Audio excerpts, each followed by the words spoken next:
my name is EB-Knispel and I'm going to be bringing you some tank gameplay on Rotterdam. Just a heads up, I've got plenty of unlisted videos which I haven't bothered around to getting putting out yet because I'm being pretty lazy and I want to put a thumbnail up for them, but who knows, maybe people don't actually really care, so I might just start unlisting some of these videos already. Anyway, I decided to do another video of Rotterdam since, well, when I last posted this up and decided to put it on Reddit, some people were like, well, you lost, so it means shit, you're a vice. So I decided to upload this game, so yep, spoiler alert, I win, but as you can probably already tell from the title, I go on and beyond what that game that I uploaded was, so yeah.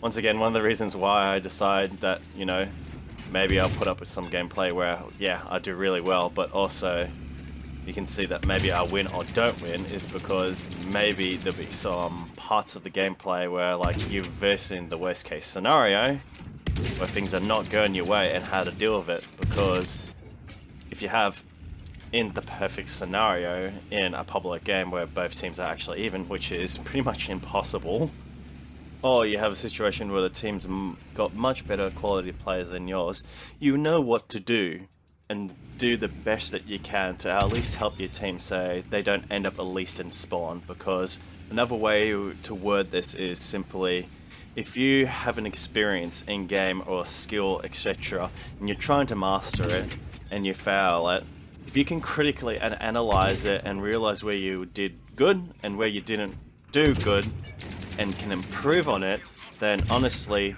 did you actually really ever lose? It means at the end of the day, you're going to become a better and more efficient player. Anyway, to the gameplay, you can see me holding this A flag. You can see on the other side of the riverbed their own C flag, right? So you got to position yourself in a position where you're cutting off the enemy team from rotating to other flags. So this is why this center of the map is so good, especially on the UK side of the map. If their tank's being put under a lot of pressure, you have all this open ground to take advantage of and really shut down their team. The only way they can really counter this is going up onto the bridge above you and putting some pressure, but even then, you can sit directly almost under the bridge, and even if they're up there, they can't really throw rockets or C4 down at you. And so you're still cutting them off from engaging to B flag or defending D flag if you already own B flag. This center part, as long as the bridges are up, like, you can just you can just control so much and just shut down the whole entire team. If your team's really spread out as well, you'll find that you can be able to play more aggressively because you know you got your left and right and your backside covered. So you can really push these breaks through the lines and just absolutely hammer their team. And just get these nice juicy kill feeds. So things you need to consider to make sure that you have an enjoyable game as well as actually help your team is, are there ammo depots up? So when you go back to go get ammo, is it safe the route that you're taking? Is the ammo depot going to be up when you get there? Because there's nothing worse than turning up to an ammo depot only for it to be blown up or blowing up in front of your face. Yes, I've had that happen and been booby trapped. As long as with how your team is positioning across the map as well.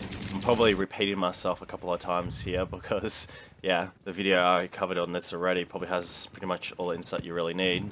Also, I'll put down in the description a really good Reddit post I found ages ago. Hopefully it's still there, and it gives you some ideas. I think if I recall, the spawn points and things to like consider when you move yourself around the map as a tanker, so you can really enjoy yourself.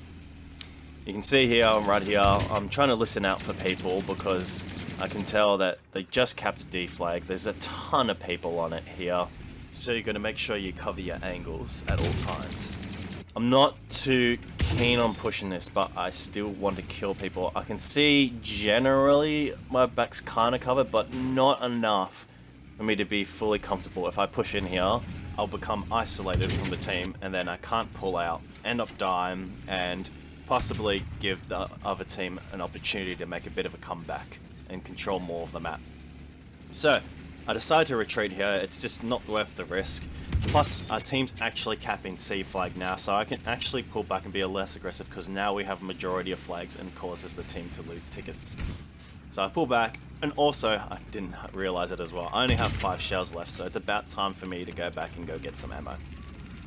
Also, some really cheeky strats other teams like to use is they'll get these armored trucks, and because there's this road from outside their spawn that they can get behind you real quick, just be aware of that because they can do some insane squad bombs off the top of that as well. So just keep an eye out for that. It's a very nifty trick. You can see here I decided to push with my team. We want to try and secure the win a bit more. In this position right here, I've got a lot of people protecting me. I just got to keep an eye to my right because there's got some decent cover there. But also you need to watch the left because actually that's the spawn point for that flag. I go in here and try and get in some ammo so I can stay and keep the pressure on the enemy.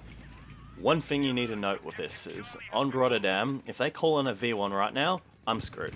And the reason for that is simply that the spawn of where the V1 is on this map won't give you enough time to retreat. So one of the reasons why you want to try and stay on your side of the map is so you have plenty of time to dodge this and actually kind of see it coming, because a lot of these buildings make it really hard to look up and see where the V1 is going.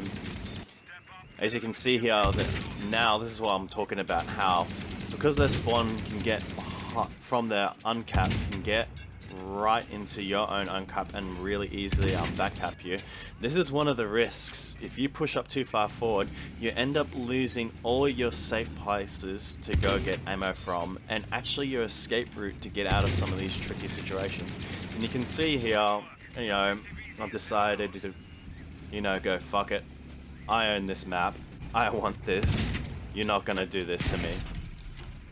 And for that, I get a bit punished here for my HP, but I'm just in enough of a position where I can just get out of this sticky situation. I try and keep close to my team, but I really want to watch my backside, because if you give your backside as a tanker, you're going to give them the higher multiplier of damage on you, and they're going to easily delete you more. Things are starting to get way too dicey for me here. And I decide, you know what, I'm going to go risk it. I'm going to try and come through the middle here and get across the bridge and save myself. We have a decent ticket lead. They've only got 30 tickets left, so I'm just trying to, you know, survive here at this point. You just got to be careful when you're going through these barricades, check for mines. And also, when they start blowing up the bridges, this is what's the risky part about this C flag, is that they can blow up these bridges and then you might not have a way to escape. At this point, the enemy team has accepted they're already going to lose, but if they're going to lose, they're going to take the kill streak away from me. So they're trying everything to get behind me, and also any call-in that they have left, they are literally throwing at me right now, as you're about to find out. Yeah, that. Anyway, I go back, go get some ammo, heal up, and try and push the A flag. When you come out here, if they're spawn camping you, just check the left and right, because there is tunnel ways and corridors that they like to hide a spawn beacon in, a couple of people, and they will really catch you off guard. I've had it happen to me so many times that I cannot even count it. So if there's one thing I've definitely picked up an experience from on this map, is people that really do not enjoy and hate tankers, I know where all the little nifty places where they like to hide are.